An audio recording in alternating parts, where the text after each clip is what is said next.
Welcome back to Media 7, where we're discussing Helen Clark's relationship with the news media, with Dennis Welsh, Judy Callingham, Colin Espiner and Tom Scott. Now, long before she was Prime Minister, Helen Clark was the member for Mount Albert.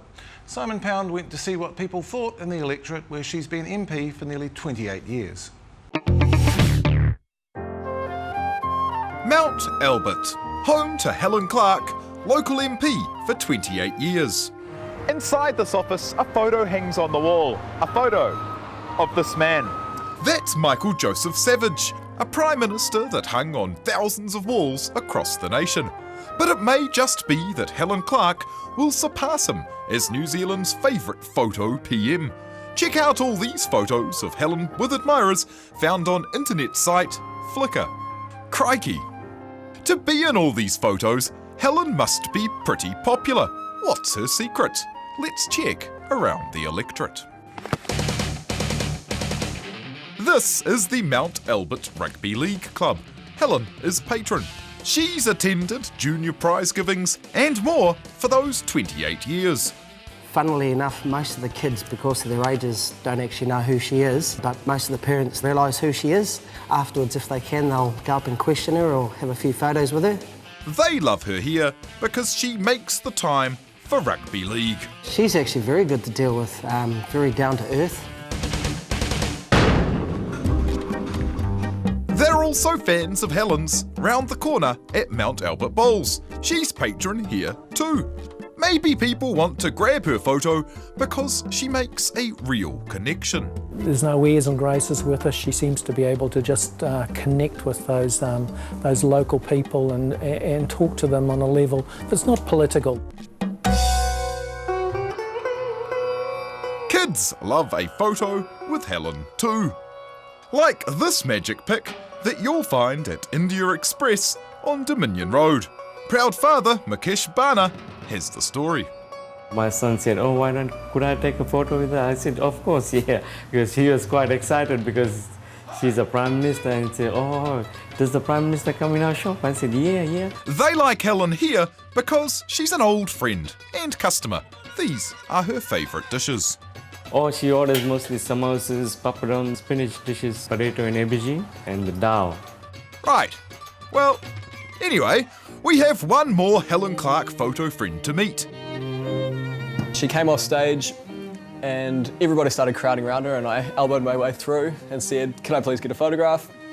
She said yes, and so I put my arm around her, got the photograph. She didn't mind? No, she seemed to quite enjoy it. She actually sort of nuzzled in. Isaac Hindon Miller is one of the many who post photos of themselves and Auntie Helen up on the net. As soon as I got home, I put it straight on Facebook, and it was, it was immediately my profile picture, and the comments just started rolling in. Ha! Kids these days. So, much like old Michael Joseph Savage, people have taken Helen Clark into their hearts, their living rooms, and even their made-up internet lives. And in that spirit, they have a message for the former Prime Minister. Well, Helen, all the best to you. Good luck overseas. I hope it goes fantastically. Good luck, Helen, and all the best for your new role at the United Nations. Yeah, I'd like to wish Helen the best of luck in the new career and hope to see you when you get back. Cheers. Cheers. Simon Pound with that report.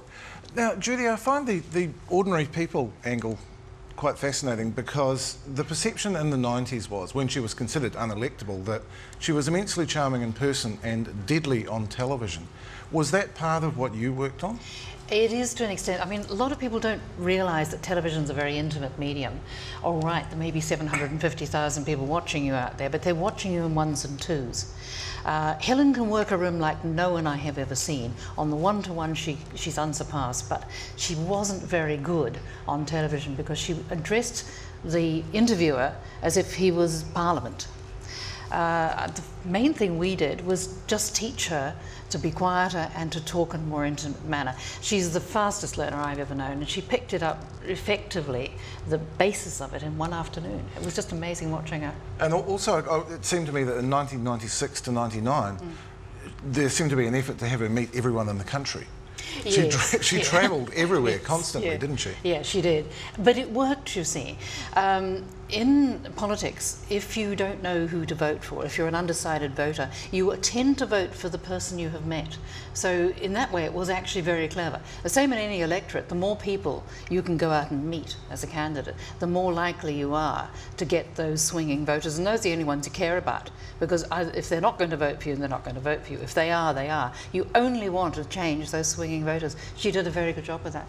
Do you think she lost that through being in high office and actually didn't get to see people anymore? Because I mean, there's no doubting that perceptions of her amongst the public eroded.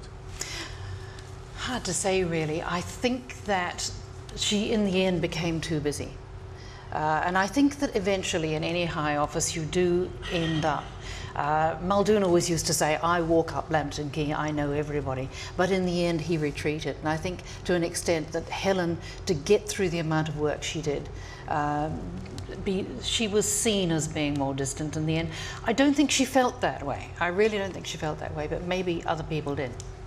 And yet, in 2002, Jack Vowles at Auckland University has a fascinating paper where he tracks the daily polling in the days that followed Paintergate. Bill English got up and tore into her in the House, and the polling tanked. And I wonder whether her response to that showed one of her weaknesses as a politician. She didn't seem to want to take responsibility for it. She was never good at admitting mistakes.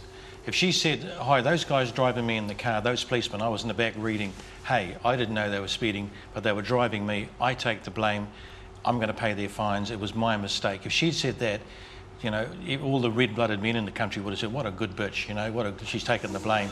You know, but the fact is she could not take the blame, and they were driving on her behalf. If she'd accepted responsibility there and owned up for the painting, that was a dumb thing to do. I should have done my own painting, but so don't blame anyone else, it's my fault. Those two single things would have changed her perception out there in the kind of, you know, garages and rugby clubs around the country. Now, Colin, you're the reporter. Would it have changed the way those stories were reported? Would they have had not as many legs if she just put her hand up? Look, there's nothing that kills a story as fast as sorry.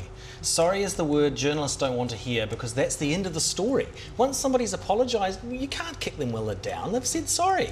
You know, so Tom's absolutely right. I mean, I should say that I think we need to remember that she remains the most popular Prime Minister of modern times.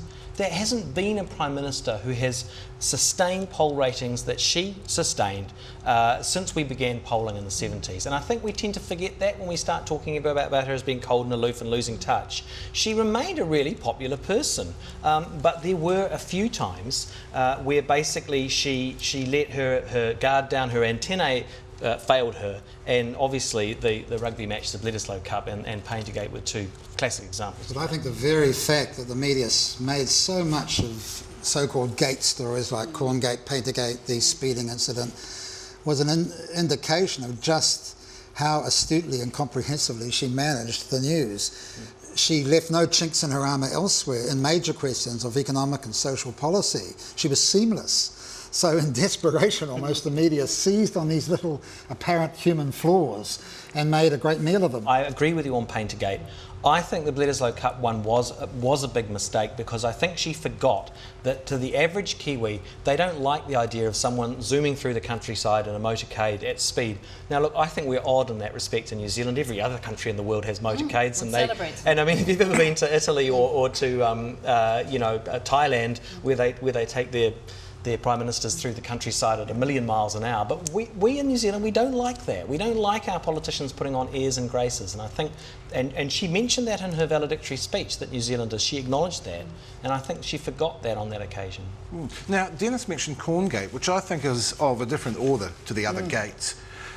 How do you think she handled that? I was quite surprised when Mike Williams, a couple of months ago, I think it was, said it was the finest performance he'd ever seen.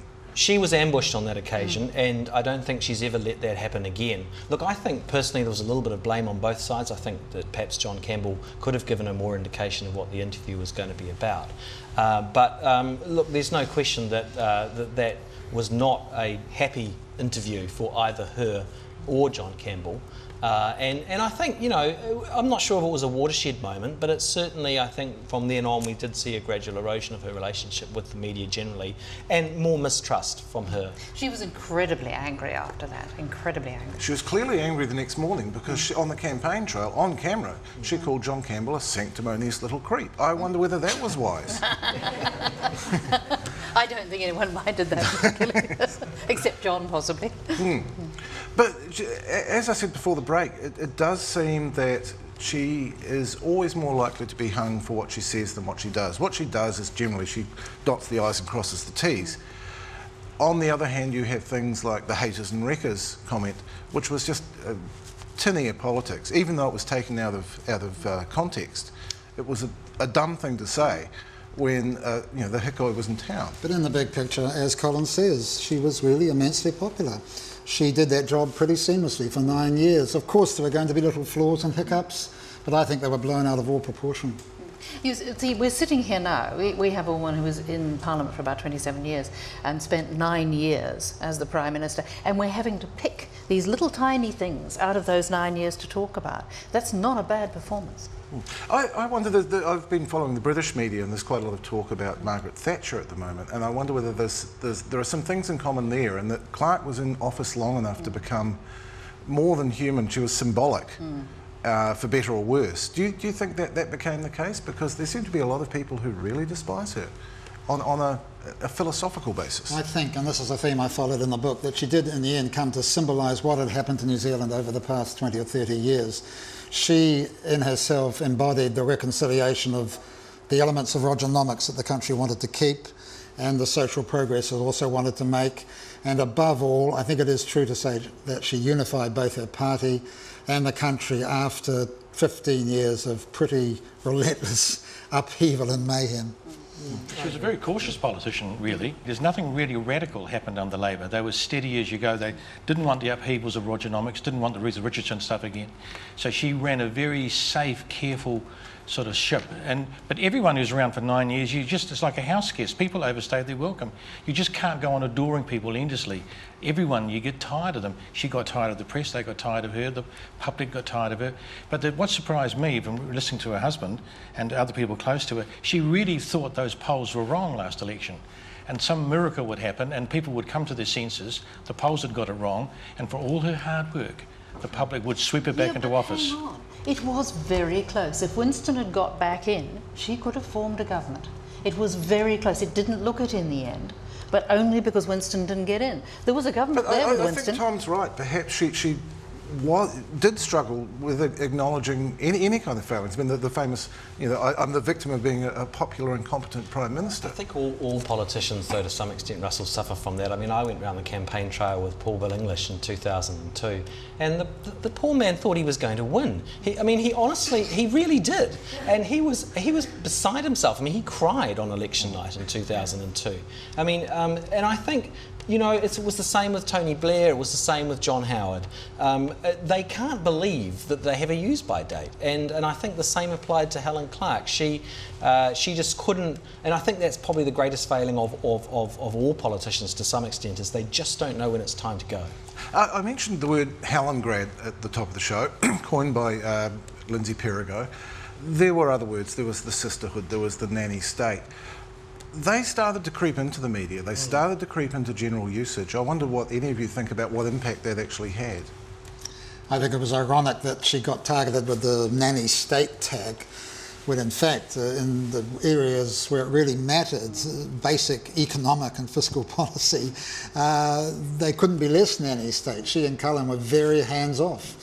They kept the economy running the way Roger Douglas had started it We running. stayed in the Heritage Foundation's top 5 freest economies in the world for the entire 9 years. That's right. So again, it seemed to me that a relatively minor aspect of her premiership was being beaten up just for the sake of finding some way of attacking this seemingly all supreme competent politician? It was the so-called anti-smacking bill, I think, that was the straw that broke the camel's back. I mean, that was a crazy piece of legislation to try and put through in an election year or close to an election year, because it was quite obvious that there was going to be a huge backlash.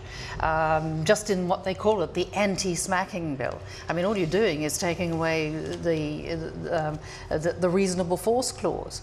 And in fact, both sides voted for it in the end, but that, I think, was something that wasn't a good thing to bring through that close. Not to mention the Electoral Finance Act.